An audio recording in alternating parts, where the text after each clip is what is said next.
amazing, wonderful meditation. Thank you, everyone, for being with us here this morning.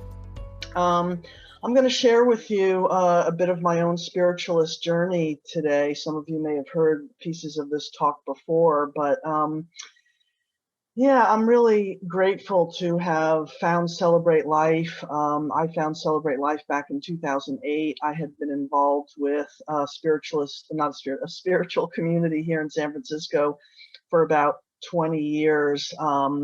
That kind of disbanded back in the I guess in the 2000s or so.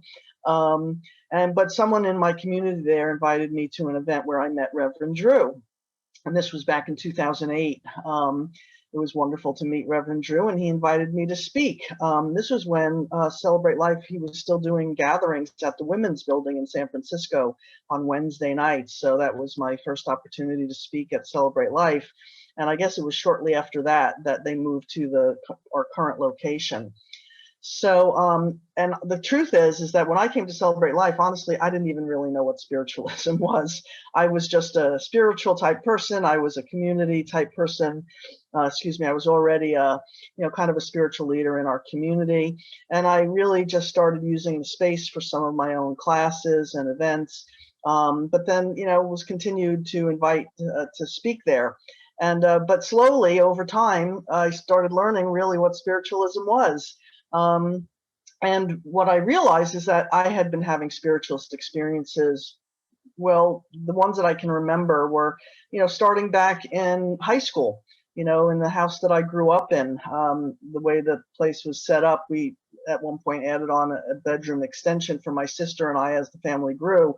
And our bedroom was kind of off the living room. And when the door was open, there were times when I was in my room and I would see shadows in the living room. And I didn't really think much of it. It didn't really scare me, but I made note of it. I just noticed, oh, okay, I guess I'm seeing things, but I didn't feel afraid about it. I didn't really worry about it.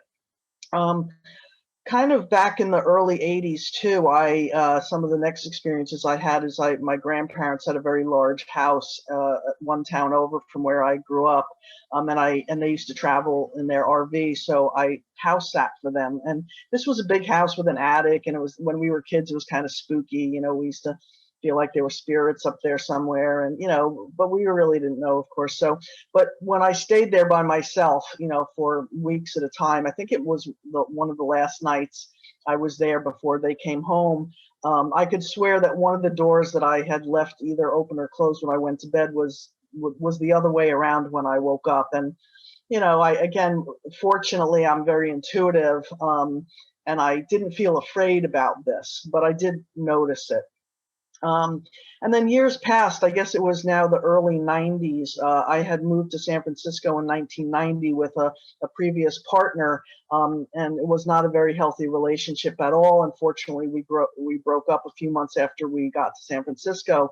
And then I moved out, and I was staying with a friend in Daly City over by San Bruno Mountain. And if any of you are familiar with this area, there's a wonderful trail up on San Bruno Mountain.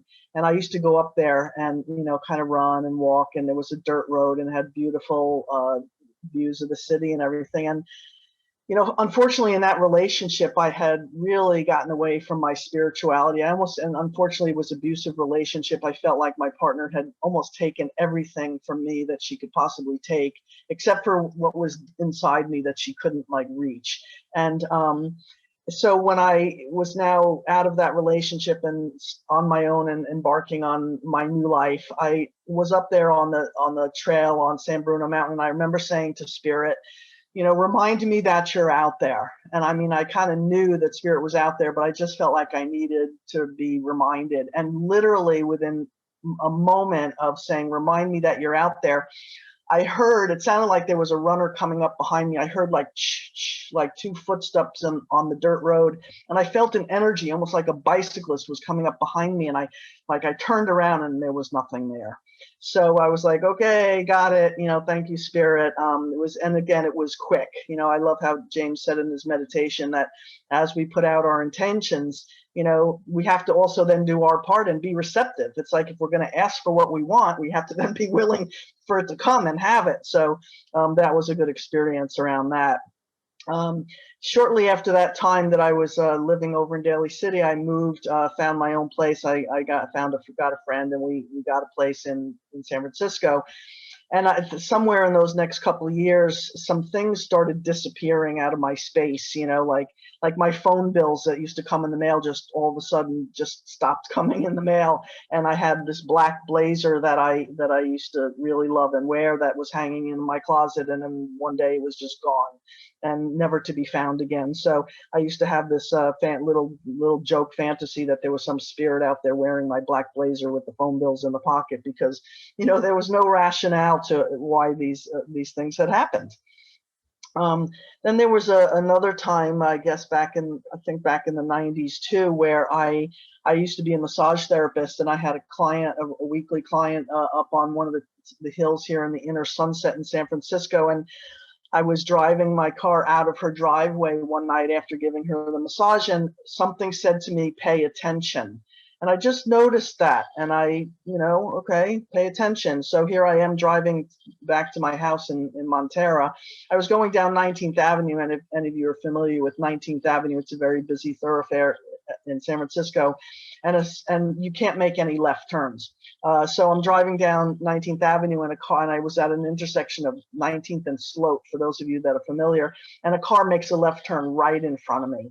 And I think it was if I'm remembering correctly, it was a very minor accident. So I sort of just glanced the car, and so it wasn't serious, but I pulled over and went, and fortunately the other person had pulled over. But if I had not been paying attention, then I could have, it could have been much more serious. And then shortly after that too, or another time, I was driving up to the 280, at night, and I was tired, and I didn't realize it, but like my eyes had started closing because I was tired. And then I was coming up, I didn't, know I was coming up behind another car, and literally something took my foot off the pedal so that I slowed down. I wasn't speeding or anything, but I was just unfortunately driving while I was tired, and it could have been serious. But I literally sort of remember something just taking my foot off the pedal so that I could slow down, and of course not get in an accident and be safe.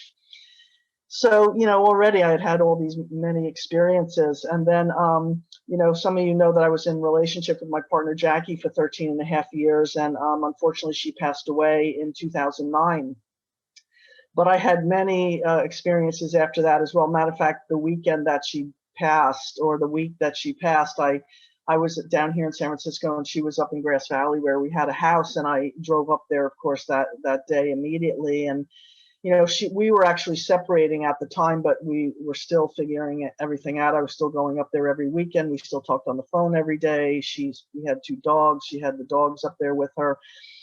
So, but the night I got up there, I stayed in the apartment. I stayed in her apartment and I still vibed it out because she had died in that apartment. And I had to feel like, does this feel weird? Does it feel spooky or whatever? But no, it felt good. And I felt like I had other people I could stay with, but I needed the solitude because I was grieving deeply and wanted to be with my dogs. And so I was, slept in that bed. Of course we had fresh linens and all that stuff, but I slept in the bed that she had passed in. And it felt, like I said, it felt okay for me. But, you've heard about phone sex. Well, that night I had spirit sex.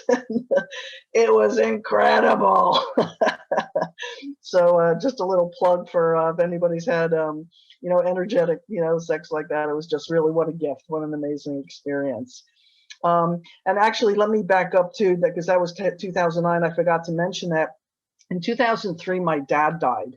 And he was in New York. He unfortunately had gone into the hospital for a knee replacement. And then after they did the surgery, he started having breathing problems, and he ended up on a respirator. And he ended up in the hospital for about 6 months when they were trying to wean him from the respirator. And, after 6 months, his body was, atrophied and bloated. And it just was apparent that he was probably not going to be able to breathe on his own anymore. And unfortunately, our family had to make the hard decision to, take him off the respirator. But the whole family was there. He was in ICU that my sister-in-law had worked in, and pretty much our whole family was there around him. And so on a Monday morning, we took him off the respirator, and but power of spirit is very strong. And life forces. He ended up living about 2.5 more days. It wasn't until I think that following Wednesday evening that finally his body, gave out. So he died that night, and Jackie was there with me as well. And for some of you may know, Jackie was in a wheelchair for half of our relationship, so Jackie didn't walk. So most of the family was staying around the clock in the hospital, but we couldn't do that because Jackie needed to rest and go home and lay down and have her body be okay. So Jackie and I left the hospital. I think he died about 8 or 8:30 that evening, and then Jackie and I left maybe about 10 or so, and we went back to the house that I had grown up in, where my sister and her fiance were living at the time. We were staying there. So we get back to the house, and my dad was a clock repair person. He did antique clock repair. He loved it. He loved all that little delicate stuff. He thought at one point he would have become a dentist in life, which he didn't do. But anyway, there were so many clocks around the house that my sister couldn't keep up with winding all of them. So she just let them all stop, during all this time. And so when we got back to the house, there was this one clock in one of the bedrooms, and it was running. And I called my sister. I said, we had this room. It wasn't a big fancy house, but we called it the West Room anyway, because it was on the west side of the house. And matter of fact, that was the room that I was in high school. That was my bedroom when I first started seeing the shadows. And I called my sister. I said, the clock in the West Room is running. And she said, oh, the cleaning people were there today. They probably just bumped it, and the pendulum had started. And I said, yeah, but it's on the right time. So it was like, okay, Dad, got it, So it felt like it was a message, that was one of the first communications that he had made, at least to me, after he passed into spirit, that, the communication obviously between the spirits and the living is possible. So then I guess it was, after Jackie died, my family vacations in a couple of cabins up in Vermont on beautiful Lake Champlain. And I was up there in Vermont that following summer, and I started seeing shadows again in one of the cabins. So that was, pretty evident. And then also I was in one of the other cabins in the bathroom one night, and I felt a touch. I had seen things, smelled things, heard things, had various kinds of physical evidence of spirit, but I felt a touch on the side of my leg. I had never encountered, something like that. So that happened, and it felt like that was probably Jackie.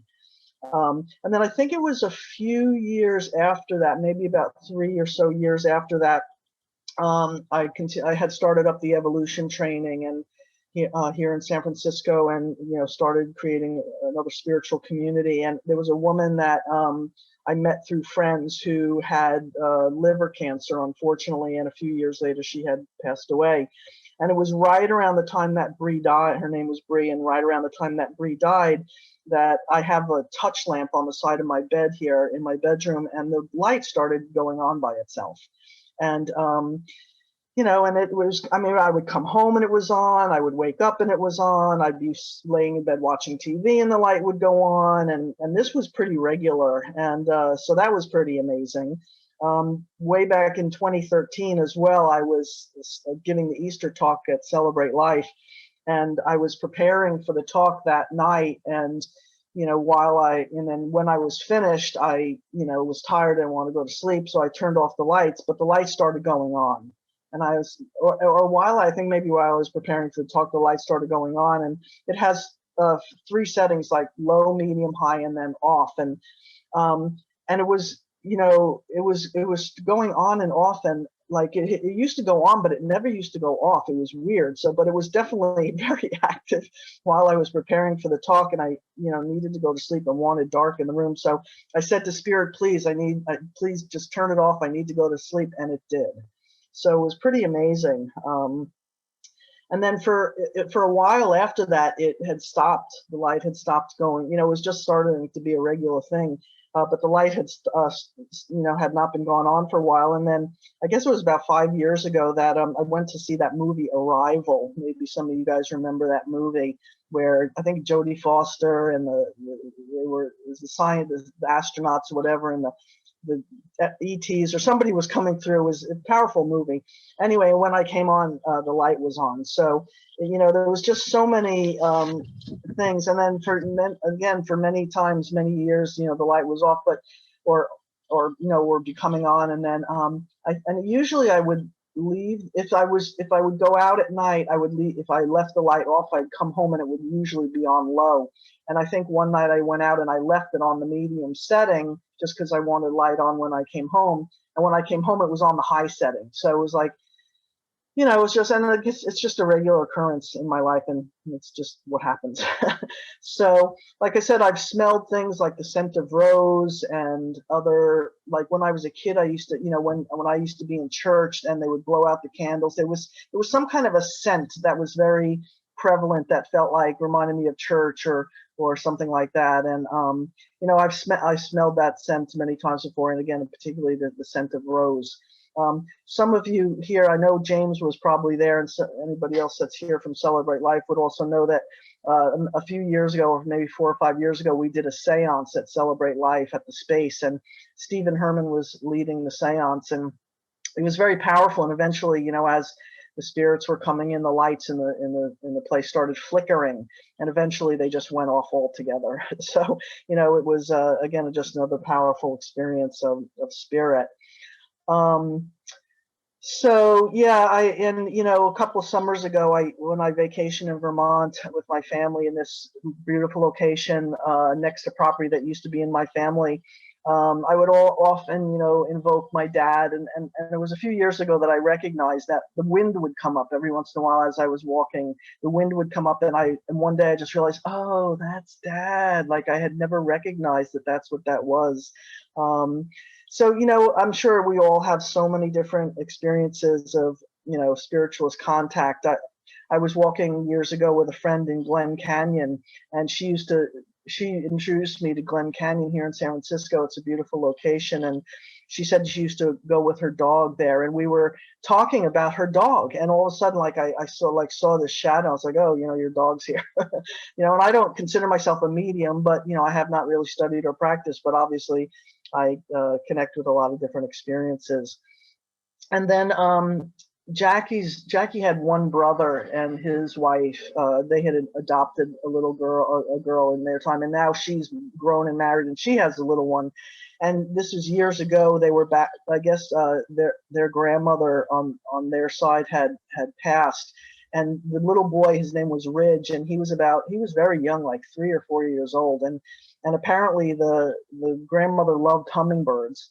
And so they were out in their backyard in Arizona one day, and all of a sudden the hummingbird came and landed on Ridge's arm, which was like, it's, rare that, we'll see hummingbirds everywhere, but do they actually land on us, and especially a young child? So they were just, and it stayed apparently a couple of minutes or something. They were just like, wow, that's so cool. So yeah, as we know, so many different, very cool things can happen. If some of you know, Alan Huguenot, who speaks here regularly as a member of Celebrate Life, I remember him saying, they're more alive over there than we are here. And so, my spiritualist journey has been really, and now, clearly I know what spiritualism that is, and I've had many spiritualist experiences. And I really feel like it's been a huge asset to my life to be a spiritualist, to believe in life after life, to have had these contacts, to believe that it's safe. I have a relatively new coaching client who unfortunately has stage 4 cancer, but I just had a session with her yesterday, her second session, and she says to me she believes in God. She feels God inside of her. She believes that, life after life is powerful. And of course, we're intending that she beats cancer again for like the 3rd time or something, but we don't know. She's got a couple of teenage kids, and but I feel like it's certainly an asset, especially for me as a coach, when I work with people who have belief and faith in spirit and God or the life on the other side. I find it, I know all of you wouldn't even be here if you didn't have some belief as well, and faith in this phenomena. And it helps me too in my own spiritualist journey. My mom's 88. She's going to be passing at some point, and she's actually been to Celebrate Life, and she knows a lot of my stories. So at some point, I'd love to have a conversation with her about, feel free to come to me, Mom, after you pass, and So, but a lot of times we can't always have those conversations with people, and not everybody believes. So there's just many, and I also want to thank Blanca for sharing her personal story. And I just want you to know, Blanca, I was very moved by what you shared, and my heart goes out to you. I have a saying that says, tragedy to treasure, and unfortunately there are times where we experience tragedies in life, but when you shared that you were experiencing joy and some of these other experiences, that's wonderful. That's wonderful, especially during a powerful time like this. So I just want to let you know that, we're with you, and we're holding you and your brother in our hearts. And thank you for listening today. I hope that something I said was of benefit.